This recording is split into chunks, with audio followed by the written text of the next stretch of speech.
tundukkan kepala, pejamkan mata sejenak. Bapa yang bersemayam dalam kerajaan surga, Tuhan Yesus Kristus, terima kasih Bapa di surga, Kau pelihara kami, keluarga kami. Dan pagi hari ini kami ada mesbah keluarga, mesbah pribadi, dan kami rindu untuk mendengarkan renungan firman-Mu. Urapi hamba-Mu, urapi kami, dan Roh Kudus kuasai hati dan pikiran kami, bahkan lembutkan hati kami sehingga firman-Mu menjadi berkat buat kami. Dalam nama Tuhan, amin.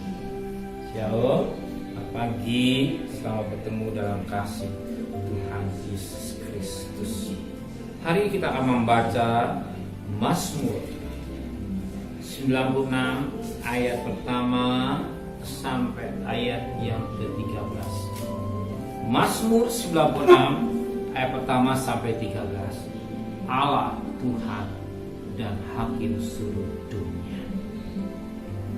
Nyanyikanlah nyanyian baru bagi Tuhan. Nyanyikanlah bagi Tuhan, hai segenap bumi. Menyanyilah bagi Tuhan, pujilah namanya. Kabarkanlah keselamatan yang daripadanya dari hari ke hari. Ceritakanlah kemuliaannya di antara bangsa-bangsa dan perbuatan-perbuatannya yang ajaib di antara segala suku bangsa. Sebab Tuhan maha besar dan terpuji sangat. Ia lebih dahsyat daripada segala ilah.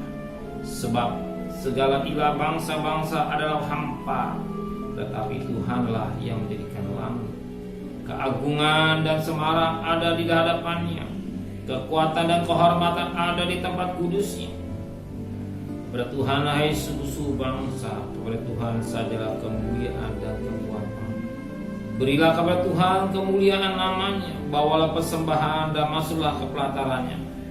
Sujudlah menyembah kepada Tuhan dengan biasan kekudusan.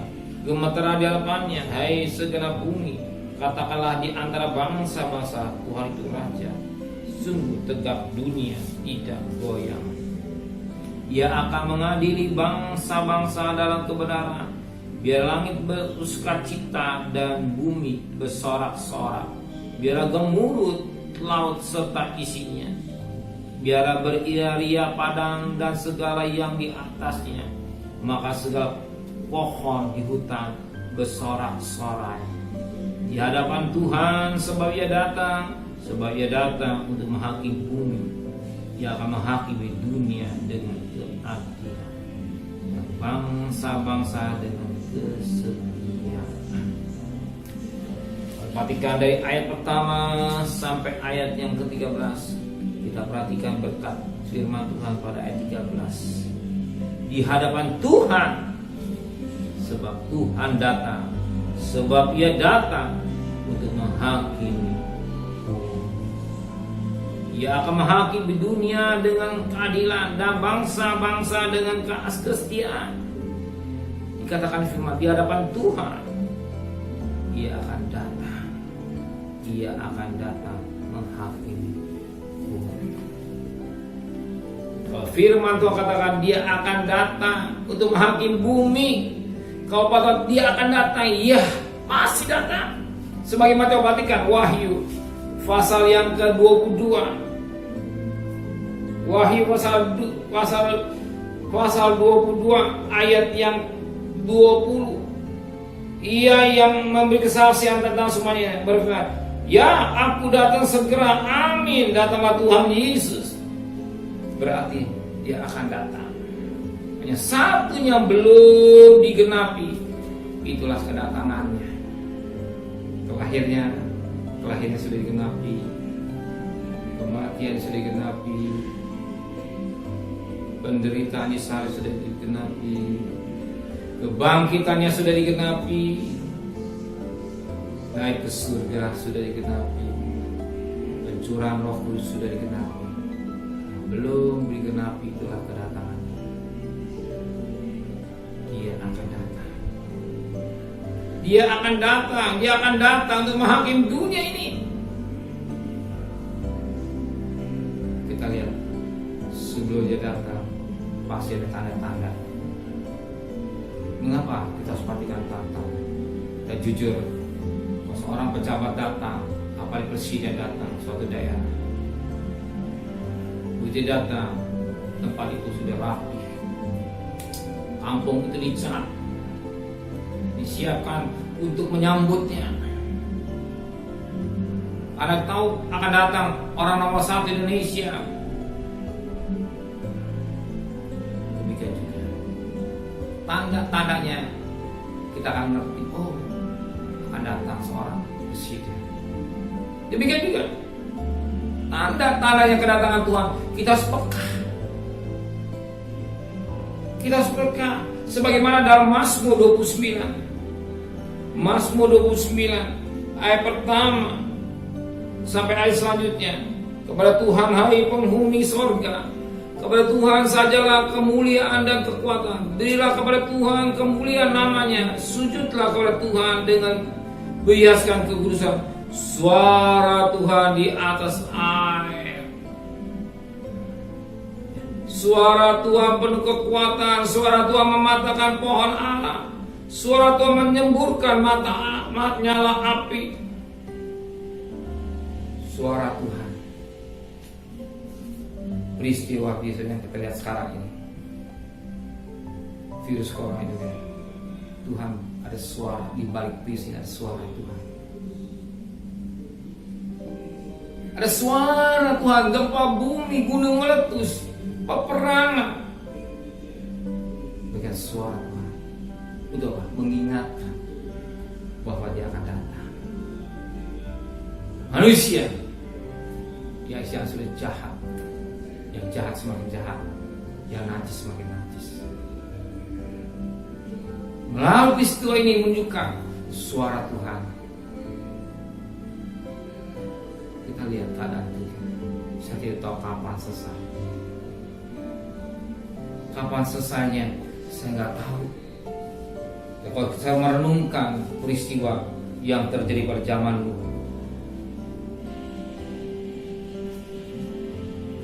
zaman Nuh, ketika saya perhatikan dan zaman Nuh, ya, waktu air bah, Nuh berumur 600 tahun.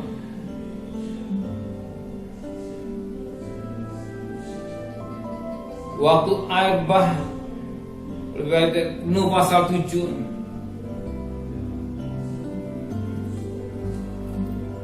dikatakan dalam firman Tuhan,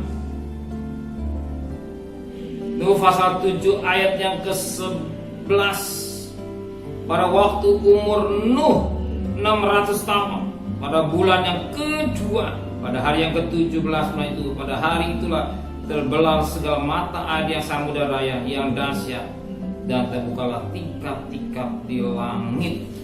Pasal 8 ayat yang ke pasal 8 ayat yang ke 13, dalam tahun ke-601, dalam bulan pertama pada tanggal 1 bulan itu, surutlah sudahlah kering air itu dari bumi. Kemudian Nuh membuka tikap, membuka tutup batra, dan lihat ternyata muka bumi sudah mereka. Dalam bulan kedua, pada hari ke-27, bumi telah kering. 1 tahun baru peristiwa Nuh ini mengingatkan kita. Saya tidak tahu persis. Kalau kita renungkan rendah hati, kita sudah masuk pada bulan 7. COVID-19 tadi menunjukkan tahun 2019.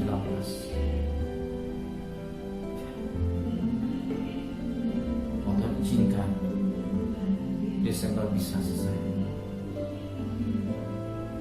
Tapi kalau tidak izinkan nambah lagi, berapa lama saya tidak tahu. Disinilah kita harus peka suara Tuhan, supaya manusia sadar, introspeksi diri, bahwa Tuhan akan datang sebagai hakim untuk menghakimi bumi ini. Kita yang hadir pada pagi hari ini, renungkan hidupnya, saudara jalan. Kita hidup di akhir zaman. Dia akan datang melalui peristiwa-peristiwa ini, mengingatkan kita harus mempersiapkan diri dengan baik. Hidup dekat dengan Tuhan, banyak waktu untuk dekat dengan Tuhan, hidup sesuai dengan kehendak Bapa di surga. Amin.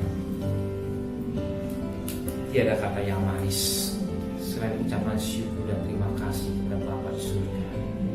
Firman mengingatkan kami, Engkau akan datang, Engkau akan datang sebagai hakim. Dan Wahyu 22 ayat yang ke-20, Engkau akan datang, Engkau akan datang. Sebagaimana firman Allah berkata, kalau seorang raja datang, seorang pembesar datang suatu desa, desa itu menyiapkan diri, menghias kot desa itu karena ada kedatangan seorang pejabat. Tapi tanda-tanda itu, sehingga orang demikian juga tanda-tanda kedatangan Engkau. Peristiwa-peristiwa yang kami lihat, itu kami banyak introspeksi diri, itu banyak pendekatan lagi kepada Tuhan. Terima kasih Bapa di surga.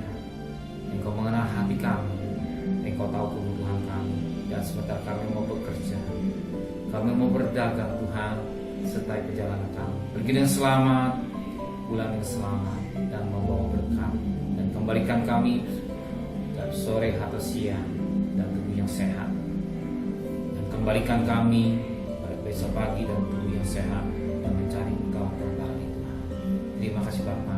Berkati Bapak Presiden, Wakil Presiden, para menteri, para gubernur, para bupati, para wali kota, para camat, para lurah, RT, RW, medis, relawan, ini servis pengantin, TNI, Polri yang bekerja di garis depan. Tuhan beri kekuatan, tenaga yang dari Tuhan adanya, kesehatan yang prima khusus buat mereka yang bekerja di garis depan. Kekuatan kemana-mana, Yesus sehat walafiat. Pelihara keluarganya sebagaimana Kau pelihara mereka semua Tuhan. Tuhan, hanya kemurahan-Mu saja yang boleh terjadi, hanya kemurahan-Mu, belas kasihan-Mu Tuhan. Virus corona Kau buang ke tubuh Tuhan. Terima kasih Bapa di surga. Dan kasih, terimalah berkat nikmat dari Allah Bapa, cinta kasih sayang dari Tuhan Yesus Kristus, dan berkat Roh Kudus nyata saudara hari ini sampai Maranatha. Tuhan Yesus datang. Yang cinta Dia katakan amin. Tuhan